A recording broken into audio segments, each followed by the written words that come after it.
Hola, soy Carlos Dada. Me da mucho gusto presentarles Malas Compañías, un espacio de conversaciones que pretendo sostener con una diversidad de invitadas e invitados que no tiene más intenciones que satisfacer nuestra curiosidad, la de ustedes y la mía, sobre algunos personajes que enriquecen o transforman nuestra vida pública. Son conversaciones en formato libre, con frecuencia mensual, como el nuevo ritmo de ediciones del Faro.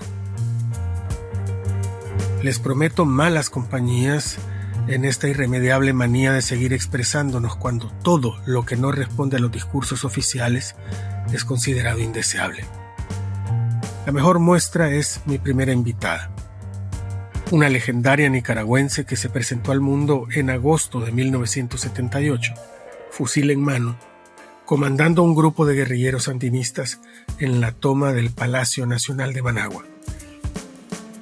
Dora María Telles, la comandante 2, fue la única mujer que participó en esa operación determinante para la revolución sandinista.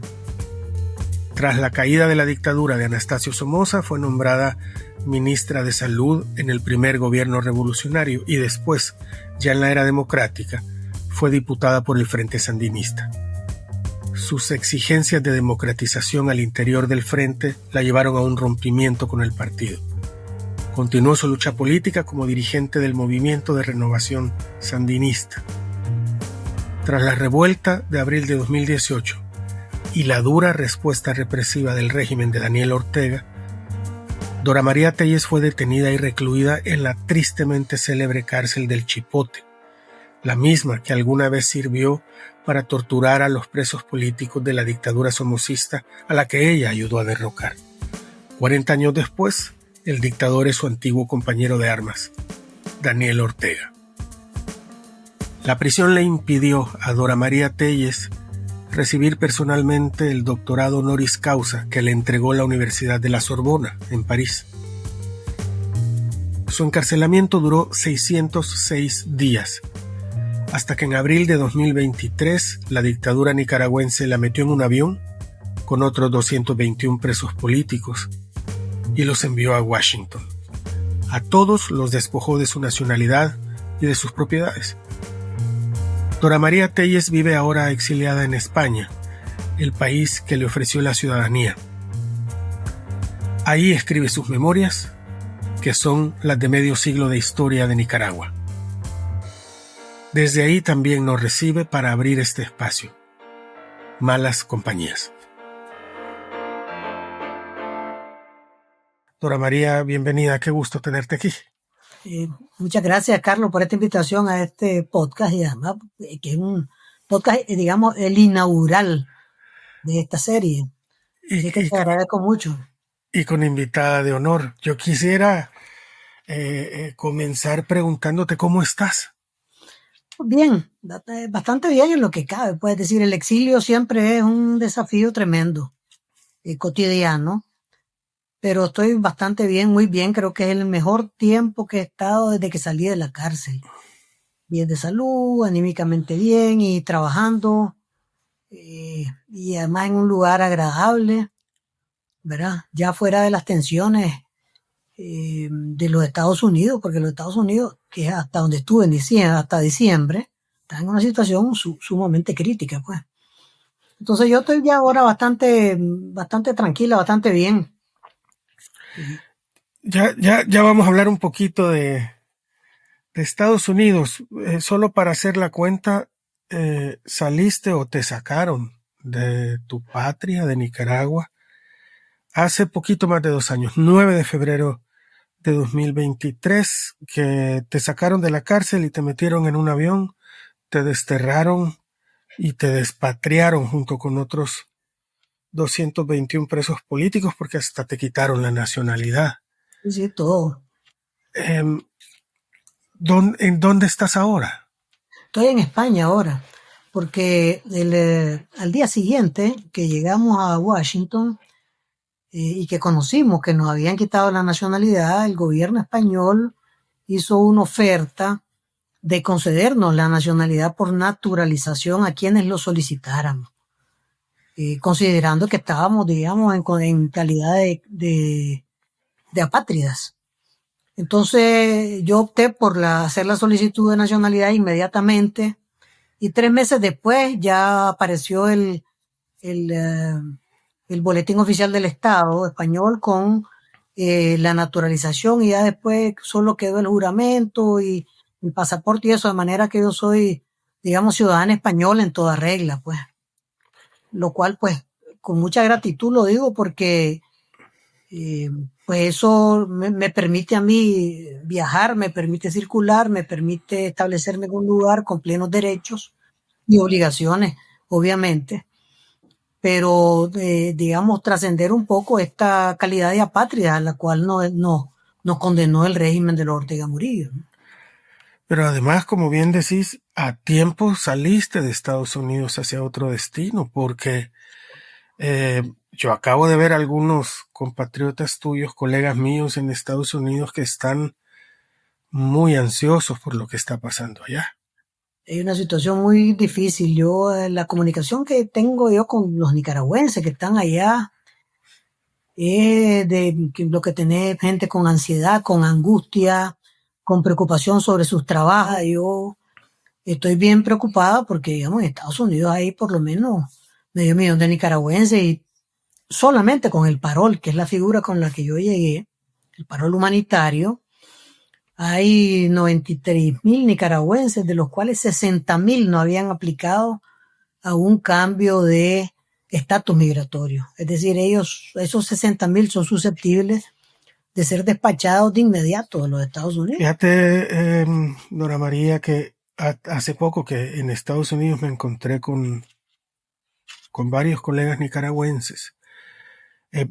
Yo lo comenté casi como una coincidencia que yo había llegado a Estados Unidos leyendo en el avión las memorias de Salman Rushdie sobre el ataque que sufrió cuando lo agarraron a cuchillazos.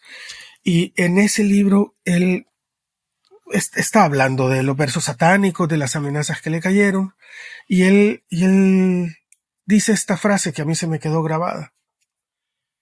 Si tenés miedo de las consecuencias de los que decís, no sos una persona libre. Es una frase muy poderosa. Me encuentro con esta colega nicaragüense y le digo, ¿cómo estás? Y me dice, pues mira, estoy en una situación terrible porque mi familia sigue en Nicaragua. Me dice, entonces yo no puedo escribir sobre Nicaragua porque temo las consecuencias de lo que le pase a mi familia. Y me decía, y tampoco puedo escribir sobre Estados Unidos porque estoy esperando mi residencia y no quiero que afecte el proceso. Y me acordé de inmediato de esa frase de Rushdie, fíjate. Ahora, esa pareciera ser la tónica de esta época, ¿verdad? La imposición del silencio. Sí. La imposición del silencio, que paradójicamente, o eso creo yo, y tal vez eso me gustaría preguntarte, es que tengo la impresión de, a pesar de tus más de 606 días presa en Nicaragua, si algo no te pudieron quitar fue eso, esa, es decir, la cárcel a ti no te logró quitar tu libertad de pensamiento y tu libertad de palabra. Sí, ahí tiene que ver tal vez con cómo yo me veo a mí misma, pues, Carlos. Es decir, aquí soy como los jugadores de póker, pues pago por ver. Es decir, yo pago por hablar. Yo pago por hablar, pues, es decir, yo sé que hablar tiene consecuencias, sé que tiene precios, sé que tiene castigo, sé que tiene amenaza, pero yo hablo. Es decir, es el riesgo que yo he decidido asumir, pues. Yo digo, no me van a callar, pues, no importa lo que me caigan, no me van a callar, y eso es difícil, yo entiendo que es difícil. Y para gente que tiene familia en Nicaragua, mucha familia, que tiene hijos, que tiene mamá, papá, eso es, digamos, casi se somete a un silencio obligado. Entonces digo yo, bueno, yo puedo hablar. De todas maneras, ya me quitaron todo. Me quitaron la pensión, me quitaron la libertad, tengo una condena a 8 años de cárcel. Es decir, si yo pongo el pie en Nicaragua, voy directo a la cárcel ya condenada y todo, ¿no? Entonces, pues, digamos, yo soy pues 007, pues tengo licencia para hablar, porque me quitaron todo, entonces ya no tienen nada que quitarme. Esa es una, en cierta manera, una ventaja, ¿verdad? Que es lo que me permite a mí seguir hablando, seguir criticando al régimen, seguir señalando la realidad en que viven los nicaragüenses, pero el miedo es tremendo. Y ciertamente cada quien tiene distintas condiciones. No creo que se pueda juzgar a quienes optan por el silencio y a quienes tienen una mejor posición para utilizar la palabra, Dora María. Sin duda, como bien lo has dicho. Antes de que te fueras a España, habías estado en Tulane, en Estados Unidos, escribiendo tus memorias. ¿Cómo vas con eso? He avanzado bastante, ya, digamos, voy ya en el último tercio, digamos, de la... No es una autobiografía, porque eso es una cosa un poco aburrida, pero es más bien una memoria que tienen que ver con cosas que he vivido y mi reflexión sobre eso. Es decir, los capítulos son como episodios, vamos a decirlo así, como episodios de alguna vivencia y la reflexión que esa vivencia entraña sobre mí misma, sobre mi papel, sobre lo que viví, sobre la situación actual, sobre Nicaragua, pues, ¿verdad? Eh, entonces, así voy trabajando en eso. Yo tengo muchas ganas de leerte, Dora María, por varias razones. La primera es que con tantas memorias que circulan por ahí de personas que en toda una vida no han tenido una vida tan rica como la que vos ya tenías a los 25 años, no digamos ahorita. En parte porque desde que estabas muy joven, siempre has estado de alguna manera presente en la vida pública nicaragüense y por tanto en tus memorias está también la historia moderna de Nicaragua. Pero por otro lado, porque tu pensamiento político te permite interpretar o siempre te ha permitido interpretar tu propia experiencia y darle un sentido que nos ayuda a los demás a entender lo que está pasando en Nicaragua. Probablemente lo primero que escuchamos o que leímos de ti fue a través de aquella famosa crónica que escribió Gabriel García Márquez sobre la toma, la toma del Palacio Nacional del 22 de agosto de 1978. García Márquez reproduce aquella toma del Palacio eh, y te describe brevemente, aunque habla de ti, sos una protagonista de esta crónica, pero te describe brevemente. Yo quiero, si me permitís, leer ese parrafito de entrada en que García Márquez te introduce, digamos, a la vida pública de quienes y para quienes no te conocíamos.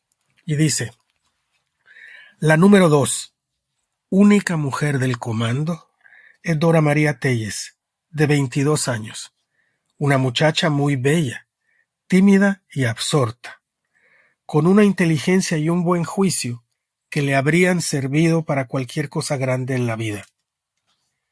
También ella estudió 3 años de medicina en León, pero desistí por frustración, dice. Era muy triste curar niños desnutridos con tanto trabajo, para que 3 meses después volvieran al hospital en peor estado de desnutrición.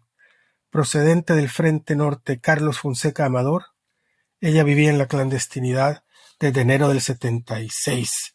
Es decir, te está describiendo ya cuando tenía 22 años con estas palabras, Dora María. Y yo tengo la impresión, al leer esta crónica, que básicamente García Márquez, que no estuvo en la toma del Palacio, evidentemente, la reconstruye en parte o en buena medida gracias a largas conversaciones contigo. Sí, sí, él habló mucho con Hugo, conmigo, y habló también con Edén. Y, Edén Pastora, el comandante Cero. Yo siempre digo que yo tuve la suerte en esa presentación de que le hicieron un novelista y un narrador del nivel de García Márquez, entonces algo muy bien. Eso es siempre una gran ventaja. Pero García Márquez era, fíjate Carlos, que era un tipo, no andaba grabadora, él no andaba grabadora.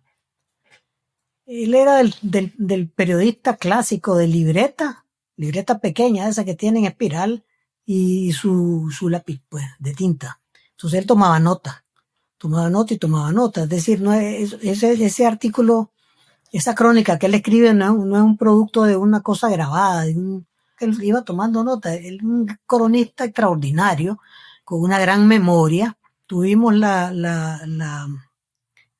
suerte de tener esas conversaciones largas con él durante días y días. Las tuvieron en Panamá, supongo. En Panamá, en el cuartel Tinajita, en donde estábamos hospedados. El cuartel Tinajita era el cuartel de las Fuerzas Especiales de Panamá, que se llamaban Macho de Monte le decían. Y ahí llegó García Márquez, que además era muy amigo de Torrijos, y entonces hizo todas esas entrevistas con nosotros ahí. Después yo ya me lo tropecé varias otras veces más, ahí en la casa de Torrijos y después en otros lados, porque él estaba muy comprometido con lo que sucedía en Centroamérica, ¿verdad? Estaba muy, muy comprometido en realidad con toda la evolución de la política centroamericana y de Panamá, naturalmente. Pero yo quiero volver a esa muchacha muy bella, tímida y absorta, con esa inteligencia y ese buen juicio que te atribuye García Márquez. ¿Vos te acordás todavía de aquella muchacha, Dora María? Sí, me acuerdo, fíjate. Me acuerdo, y a veces para acordarme tengo que leer algo o oír alguna música, digamos que me devuelva la emoción de otros tiempos. Yo creo que, por lo menos para mí, el recurso de la música a mí me puede devolver, digamos, a mi adolescencia, o me puede devolver a la época en que estuve en la universidad, o me puede regresar al tiempo del asalto al palacio. Es decir, la música para mí tiene esa capacidad de devolverme a las emociones. Y si ahora con todo tu camino recorrido desde entonces te encontraras a esa muchacha, ¿qué le dirías? Yo creo que me le correría, pues, porque eso es una persona joven te enjuicie, no es tan fácil, pues, ¿verdad? ¿Qué crees que te diría ella a vos o qué pensaría ella de vos? No estoy clara, le tendría un poco de temor a ese juicio. Un poquito de temor, creo que más bien daría la vuelta. Pero fíjate que en la cárcel hice un ejercicio interesante. ¿Qué es ese, pues? El ejercicio de recolocarme en otro tiempo. Bueno, fíjate que estaba aislada en una celda sola, sin poder hablar con nadie, sin permiso de hablar, sin acompañante en la celda. Y pues, silencio obligado. Y el silencio obligado te da la ventaja de la introspección, porque no tienes remedio. Es decir, si no puedes hablar con nadie, ni siquiera el policía que está cuidando ahí tenía autorización para hablar conmigo. Entonces, si yo no podía hablar con nadie, solo me quedaba pues, hacer un par de cosas, hacer ejercicio, toda la mañana hacía ejercicio, y en la tarde venía todo este ejercicio de introspección, que yo le comencé a decir en mi cabeza el purgatorio, ¿verdad? Y entonces este ejercicio de introspección era verme a mí en distintos momentos de mi vida, cómo había actuado, qué había hecho, qué me parecía que tal vez no estaba bien, que podía haber actuado de otra manera. Y aprendí una cosa muy importante, que es a decir, bueno, pues está bien, pues.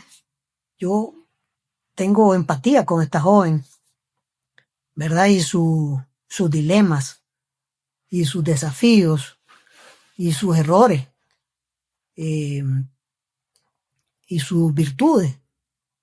Y entonces uno dice, bueno, uno aprende a perdonarse a uno mismo, porque no puedes vivir toda tu vida sin perdonarte, porque a veces tenés equivocaciones o simplemente cosas que tal vez pudieran no darle relevancia apropiada. Y entonces así fui colocándome, también me coloqué frente a mis padres, ¿verdad? Verlos de otra manera, tratar de verlos de otra manera, tratar de ver desde fuera a estas personas, educando a esta niña, o a esta adolescente, o a esta joven. Y entonces también eso me permitió darme cuenta de qué condición más dura, ¿verdad? Habían tenido que atravesar. Y así me fui colocando en distintas facetas. Es un ejercicio duro, difícil, pero un ejercicio muy sanador, creo yo. ¿Verdad? Uno construye una paz interna importante para vivir el tiempo que te toca vivir, ¿no?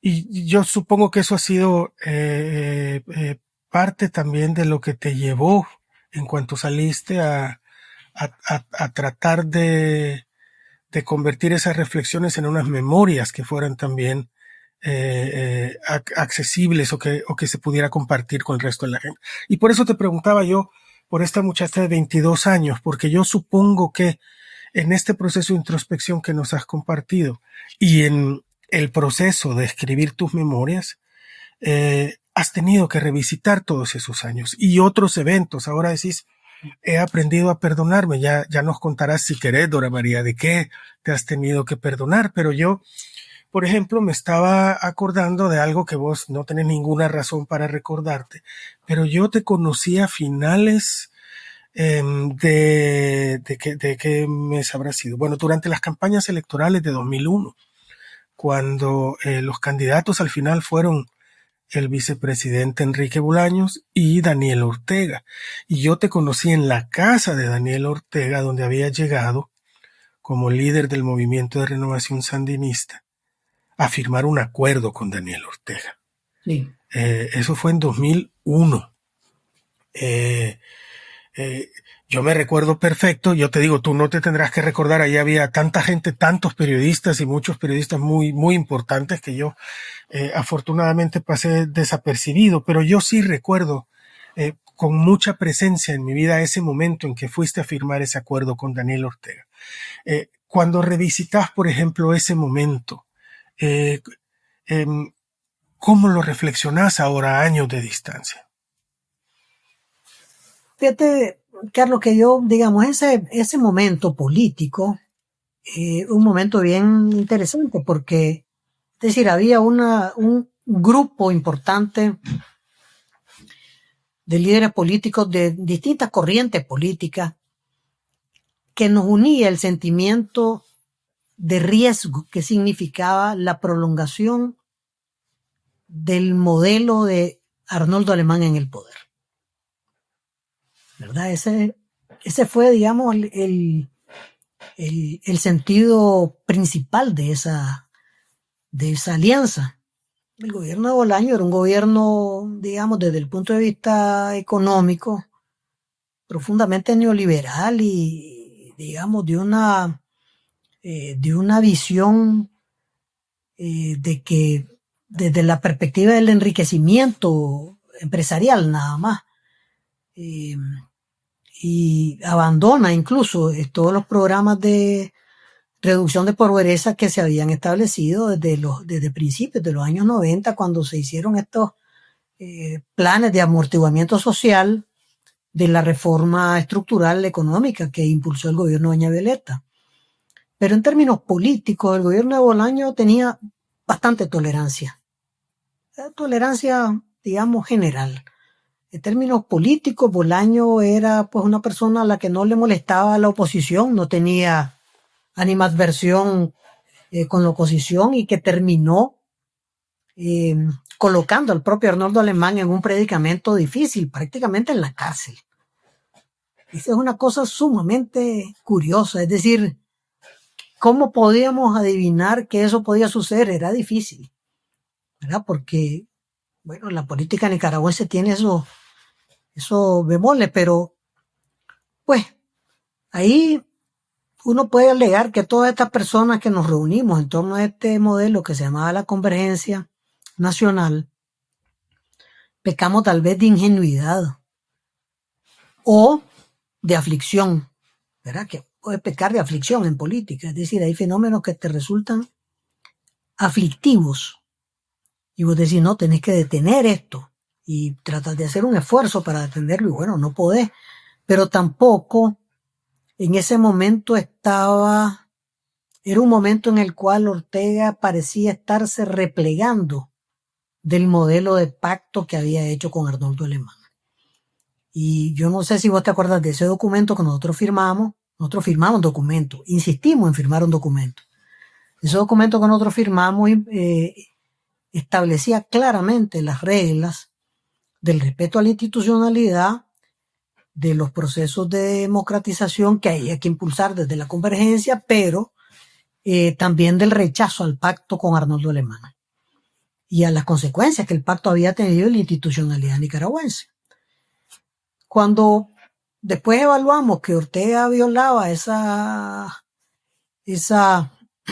estipulaciones que habíamos firmado con él, nosotros nos salimos de la convergencia, ¿verdad?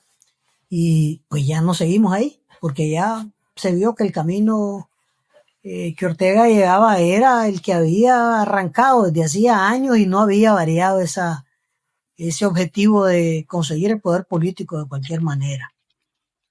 Entonces yo no juzgo, fíjate, no me juzgo en ese punto de la convergencia. Hay gente que me dice, ustedes fueron ingenuos. Sí, puede ser, pues.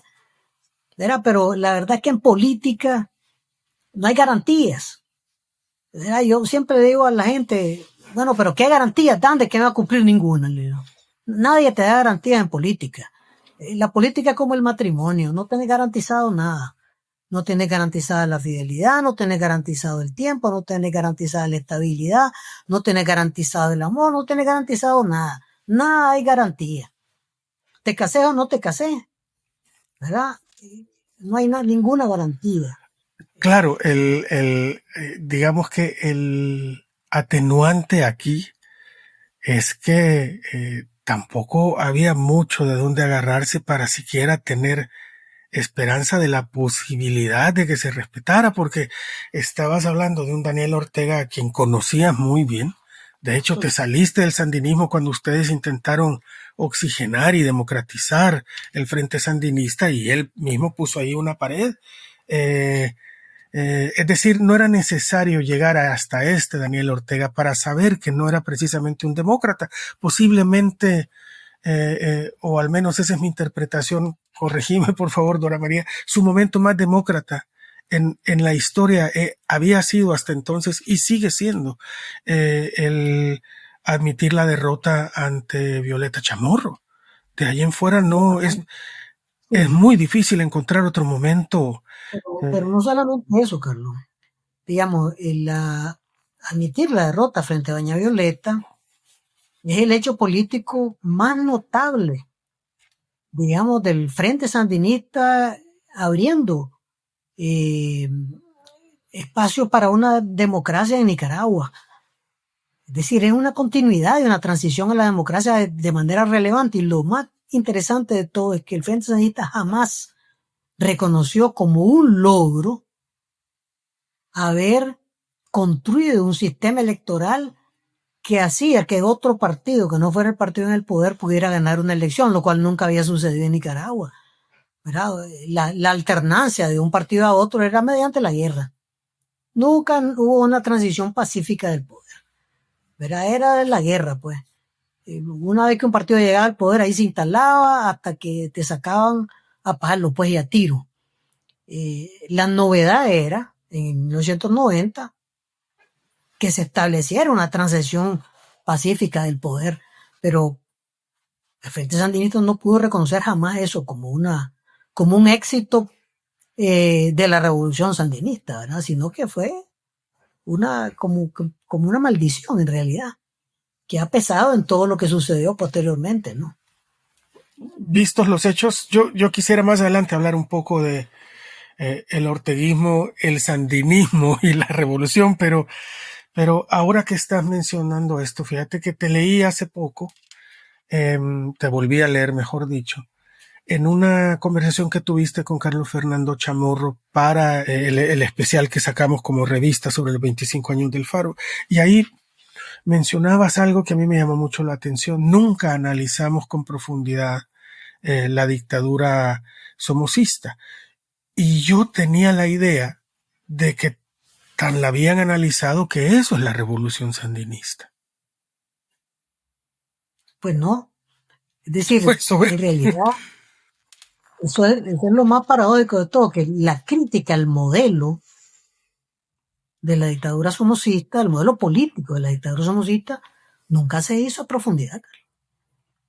Es decir, vos no vas a encontrar en ningún lado, más allá de decir que la dictadura era represiva, no sé qué, una crítica al modelo, que este modelo de intolerancia, este modelo digamos, autoritario, este modelo, digamos, de una cabeza que manda sobre todo el cuerpo institucional del país, ¿verdad?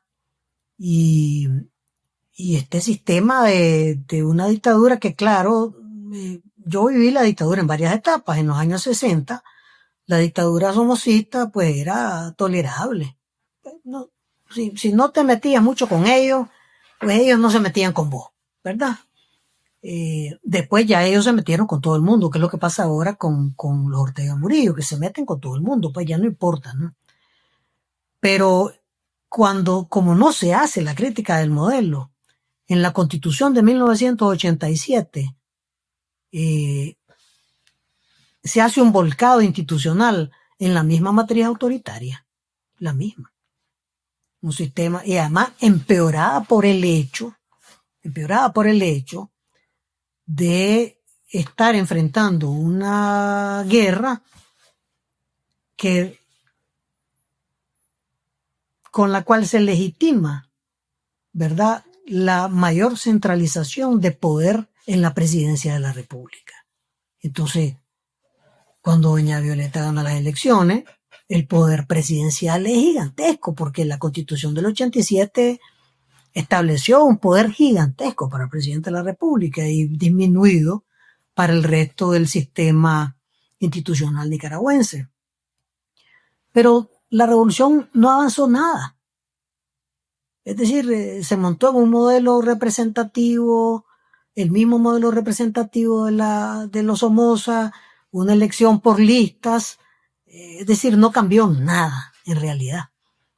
No definió un sistema electoral que fuera apropiado a las condiciones nicaragüenses, no estableció un sistema de instituciones políticas que fuera útil para la realidad nicaragüense, es decir, que produjera un proceso sistemático hacia la democracia, sino que fue vamos sobre la matriz autoritaria establecida en Nicaragua desde mediados del siglo XIX, con don Fruto Chamorro, ¿verdad?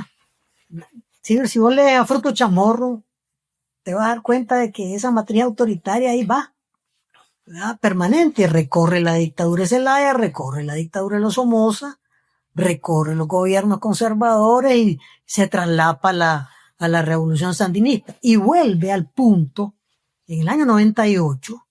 Eso es lo más interesante de todo. En el año 98 vuelve, digamos, al gran elemento central del modelo político de la dictadura de los Somoza, que son los pactos.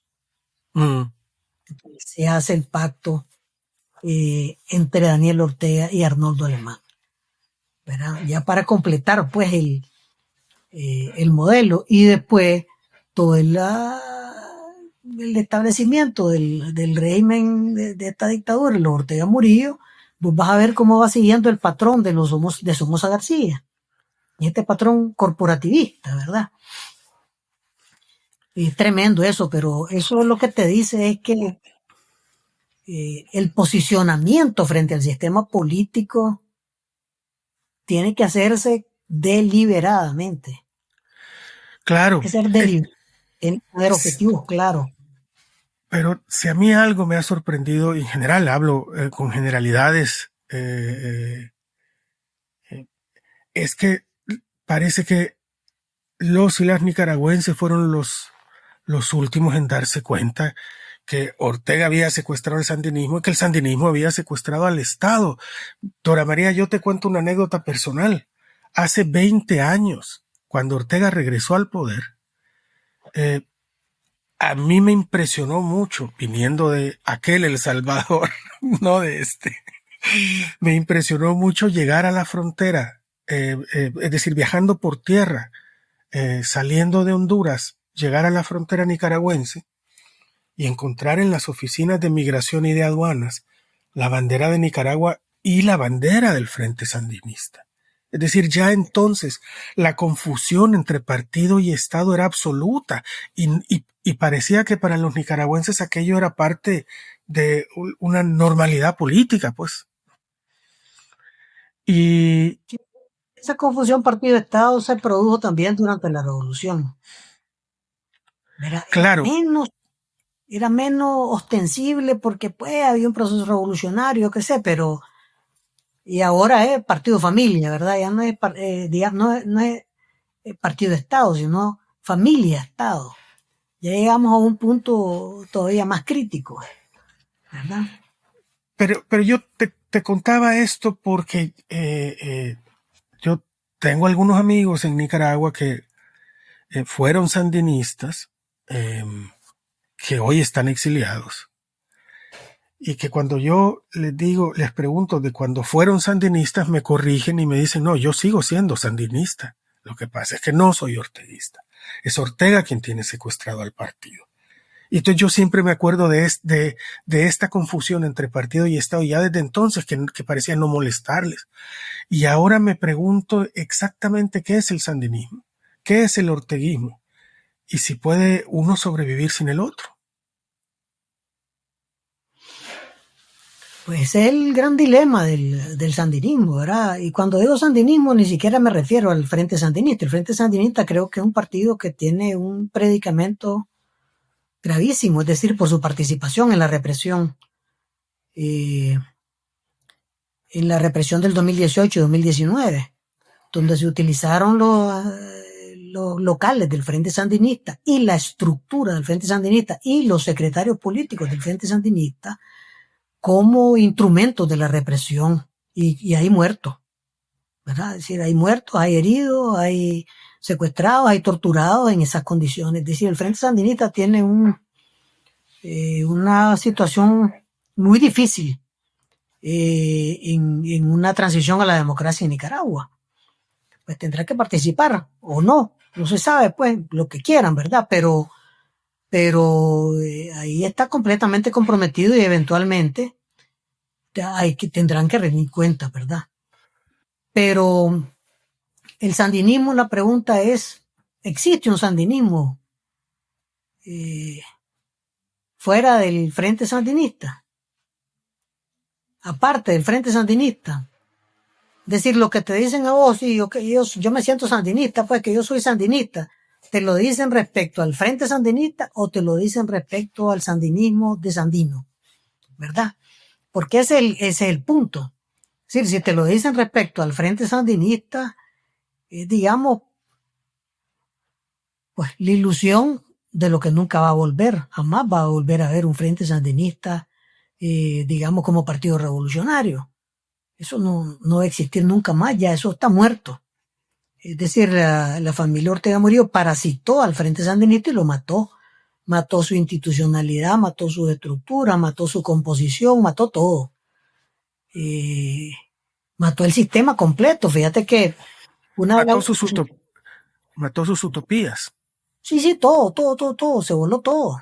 Pero bueno, el orteguismo parasitó al Frente Sandinista y lo liquidó. Yo me acuerdo que una de las decisiones más interesantes de la Asamblea Sandinista fue una cuando decidió, en 2011,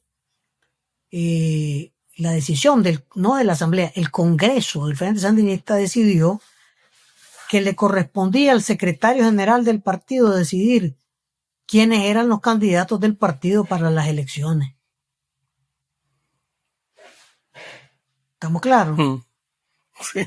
O sea, vos ves ahí uno renunciando a su capacidad incluso de discernir de las candidaturas locales. Entonces le dieron el poder a Daniel Ortega de nombrar de dedo a todos los candidatos, a diputados, vicepresidente, alcaldes, alcaldesas, concejales municipales, todo.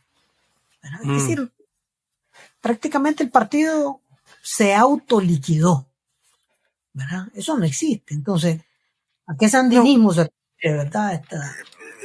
Sí, yo creo que depende de cada uno, pero tengo la impresión de que en general se refieren a lo segundo, y creo que tú sos alguien que simplemente con la fundación del Movimiento de Renovación Sandinista, que es algo aparte del Frente Sandinista, hay una declaración muy poderosa de fondo, y es: el sandinismo tiene vida fuera del Frente Sandinista. Porque eso es el Movimiento de Renovación Sandinista. Bueno, es una declaración de sandinismo fuera del partido. Era, ¿verdad? El MRS cambió de nombre y de identidad. ¿Verdad? Y de identidad, porque hay mucha gente que llega al partido que no se ubican como sandinistas, ni como liberales, ni como conservadores. Se ubican como gente de UNAMOS.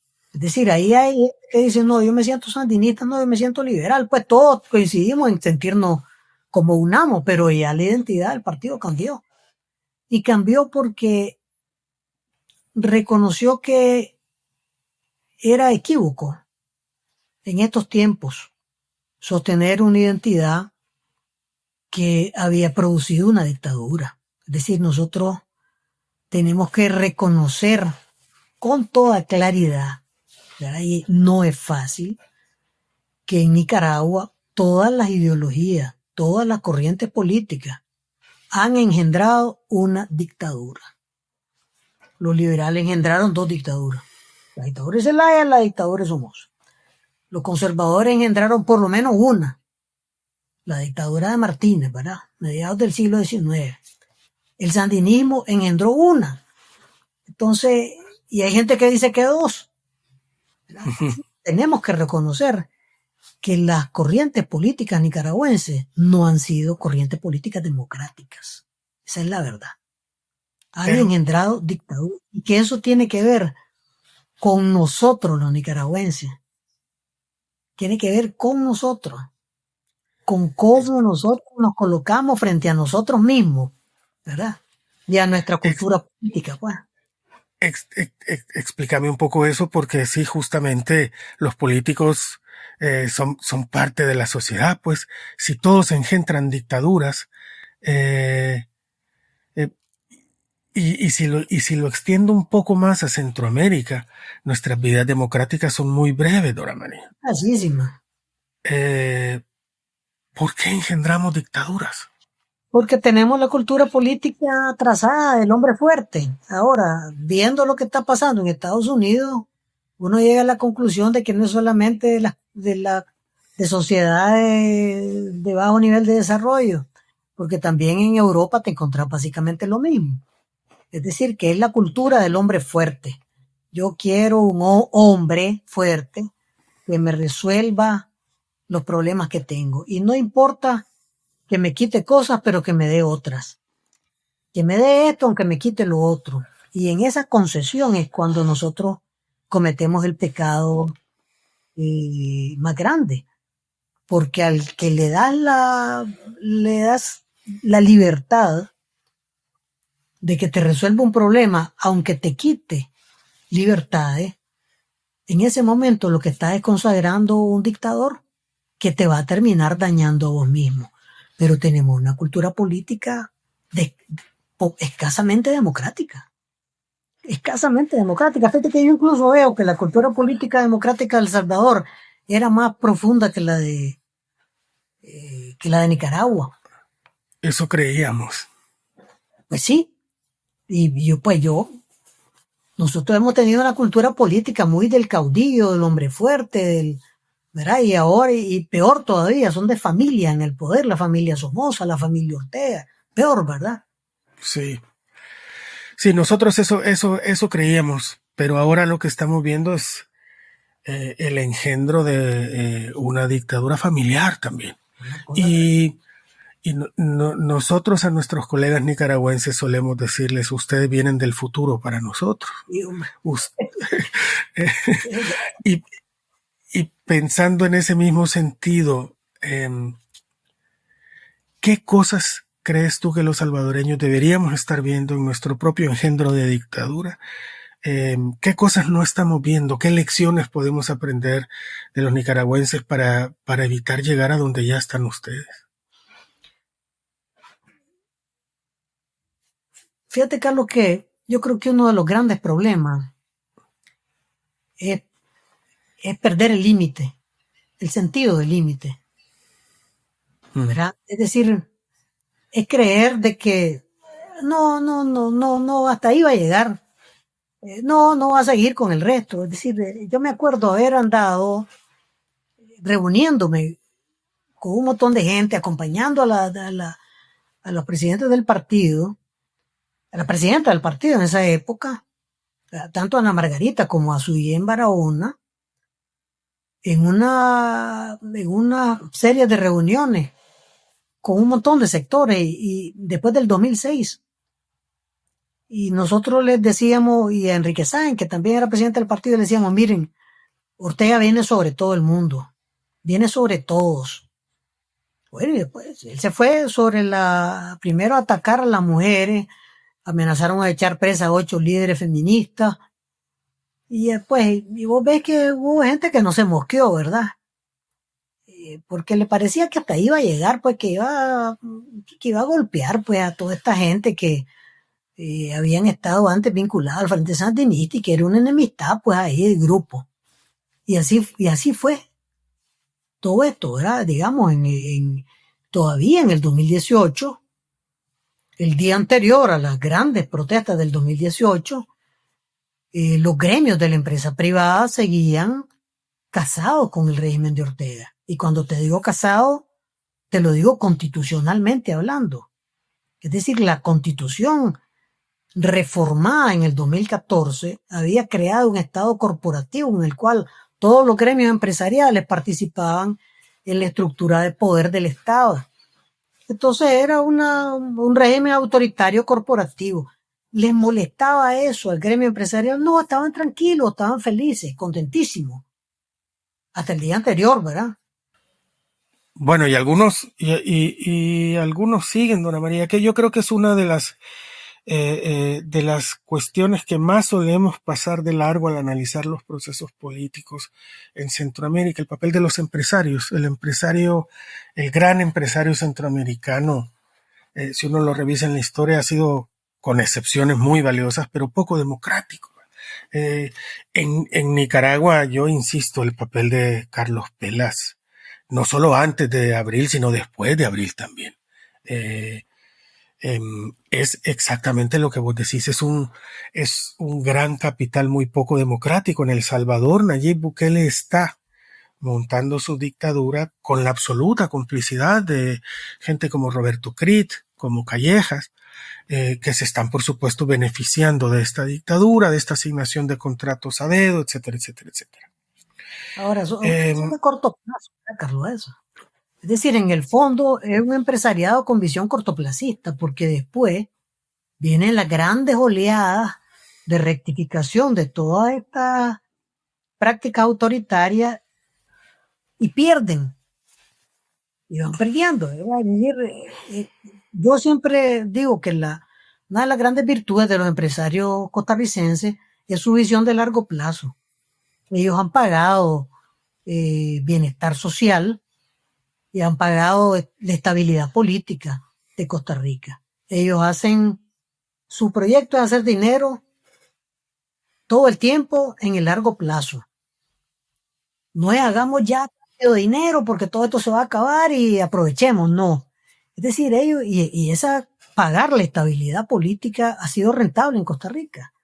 Es decir, han tenido estabilidad política, han tenido estabilidad social. Han crecido. Pero estabilidad democrática también. No solo. Han crecido en términos de bienestar, pues. A mí me sorprendió mucho, por ejemplo, hace no tanto, que llegó una comisión de grandes empresarios guatemaltecos a San Salvador y el señor Gutiérrez, otro de los grandes capitales de Guatemala, alabando a Nayib Bukele. Y al final, cuando yo he hablado con algunos empresarios, me dicen, es que mira, para nosotros es más fácil arreglarnos con una sola persona que estar hablando con partidos políticos, estar haciéndolo. Y yo digo, pero si la gente que tiene más poder económico es la gente menos interesada en el resto del país, porque debería ser la que más responsabilidades tiene, estamos un poco fregados. ¿Cómo podemos pensar en la construcción post-dictadura de un país más incluyente con esta clase de empresarios? Complejo. Yo ahí vuelvo sobre el punto del sistema político, ¿verdad? Es decir, hay que repensar los diseños del sistema político centroamericano para favorecer procesos de transición a la democracia que te produzcan más democracia. Pero si no repensamos a profundidad el diseño del sistema político, vamos a caer sobre lo mismo que va a terminar produciendo lo mismo, ¿verdad? Sistemas corruptos, sistemas alejados de los problemas de la gente, modelos corporativos de actuación y etapas privilegiadas, digamos, que no tienen mayor interés, pues, porque en realidad lo que te dice un empresariado de esa naturaleza es que no tiene cultura política, cultura democrática. Digamos, yo reconozco a los empresarios nicaragüenses que después del 18 de abril del 2018 decidieron retirarse de los espacios de cogobierno con Daniel Ortega y pagaron costos, ¿verdad? Les disolvieron los gremios, echaron presos a los líderes y todo, ¿verdad? Es decir, sí hubo unos costos que el sector empresarial ha pagado de manera muy importante, pero es un sector joven que creo yo que tiene otra perspectiva, ¿verdad? Y que ve que el país se convierte en inviable en este tipo de condiciones. Es decir, cuando van desembocando estos procesos que son bien cómodos, porque es bien alegre entenderse con una sola persona. Sí, Eso es como claro. los jefes de mafiosos, pues. Como los mafiosos, pues, que controlan territorio. Vos te entendés con el jefe mafioso y ya resolviste tu problema en el territorio. Nadie te llega a robar, nadie te llega a hostigar, nadie te llega a molestar. ¿Verdad? No tenés aquí. Y eso es lo mismo. No te hacen huelga, no hay relincho, no te piden aumento de salario, no te están molestando los trabajadores y entonces van bien, pues. El empresario está tranquilo. Ese modelo es un modelo completamente inviable. Y el hecho de que estos países centroamericanos caigan en crisis política sucesiva te confirma esas inviabilidades, ¿verdad? Pero, en fin. Dora María, para ir cerrando, digamos, esta conversación, con este momento histórico, digamos, más de alguna vez te he escuchado decir, alguna vez me lo has dicho a mí también, que ya no crees que les toque a ustedes, a tu generación, digamos, ser protagonista de la vida política de Nicaragua, que les toca a nuevas generaciones asumir ese protagonismo político. Y lo has dicho con una frase que a mí me gusta mucho: a quienes tengan mucho más futuro que pasado. Pero en abril del 2018, unos chavalitos iniciaron un proceso histórico inédito en Nicaragua. Y el resultado fue, y para sorpresa de todo el mundo, y muy valientes y muy decididos. Sí. Pero lo rompieron, Dora María, lo rompieron. Es una generación rota. Lo golpearon tanto que los dejaron absolutamente rotos y desamparados. Es decir, ellos ya intentaron asumir ese protagonismo.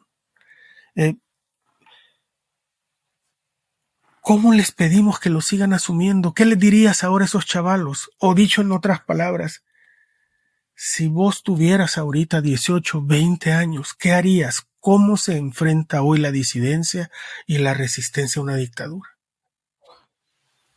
Fíjate que yo siento, Carlos, que tenemos más edad, pues, y más camino político recorrido, tenemos una responsabilidad bien grande en contribuir a que esta generación pueda asumir, esta generación joven y los otros menos jóvenes, pueda asumir el papel que le corresponde en la transición a la democracia en Nicaragua. Y yo siento que esa responsabilidad comienza por el discurso esperanzador. Es decir, lo peor que puede hacer alguien en la condición en que estamos actualmente es fortalecer el discurso de desesperanza y de sálvese quien pueda, ¿verdad? Porque eso, para comenzar, no nos lleva a ningún lado. Pues, y en segundo lugar, los jóvenes pueden moverse con un discurso esperanzador, pero tiene que haber también una propuesta orgánica. Es decir, tiene que haber un vehículo, tiene que haber varios vehículos, tiene que haber una estructuración de ese movimiento de la manera que sea, para que entonces un próximo movimiento no tenga el impacto, no sufra el impacto que sufrió por la represión esta primera oleada de protestas, que fue fundamentalmente espontánea. Esa era su gran virtud, pero ese fue su gran problema. Es decir, probablemente los jóvenes no estaban listos y tal vez nadie estaba listo para percatarse de que esto podía tardar más tiempo. Pero bueno, tarda más tiempo. Y entonces yo lo que sí he aprendido en mi vida es que uno corre, se cae y se levanta. Y vuelve a intentar. Se cae, se levanta y vuelve a intentarlo. Porque esa es la vida. Y lo que no puedes hacer es decir, no, ya me caigo y ya me queda caído. Pues eso no se puede. Pero yo siento que mi generación tiene una responsabilidad en construir un discurso esperanzador y una práctica política esperanzadora, ¿verdad? Para que pueda haber una sanación de la sociedad nicaragüense y enfrentar pues los retos que vienen pronto, ¿verdad? A la transición democrática en Nicaragua, ¿no? Pues, Dora María, a mí, como decía José Rubén Zamora, que está preso, nuestro colega guatemalteco, él dice, esto no es una carrera de 100 metros, sino un maratón. En las maratones hay que tener más paciencia. A mí me alegra mucho ver que si esto es una maratón, lo seguís corriendo, Dora María. Me alegra mucho verte bien, verte en libertad, patentar tu libertad de pensamiento y de palabra, y nos sentimos muy honrados de que haya sido nuestra primera mala compañía. Muchas gracias, Carlos, y muchas gracias al trabajo que hace el Faro, ¿verdad? Al trabajo que hace vos, al trabajo que hacen el resto de compañeras y compañeras del Faro, que yo creo que es valiosísimo y va a ser más valioso, ¿verdad? En los momentos que vive El Salvador y Centroamérica, pues. Al final, nosotros somos un vecindario que vive pared con pared, ¿verdad? Tenemos paredes medianeras. Ni siquiera patio entre nosotros tenemos, sino paredes medianeras, ¿no? Muchas gracias. Gracias, Dora María.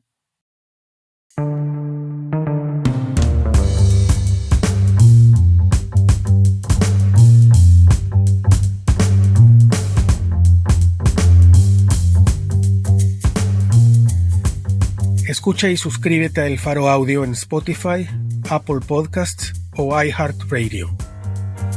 En la descripción de este episodio encuentras los enlaces a nuestras redes sociales. Malas Compañías es producido por Gabriela Cáceres. La producción de sonido y música es de Omnium. Soy Carlos Dada.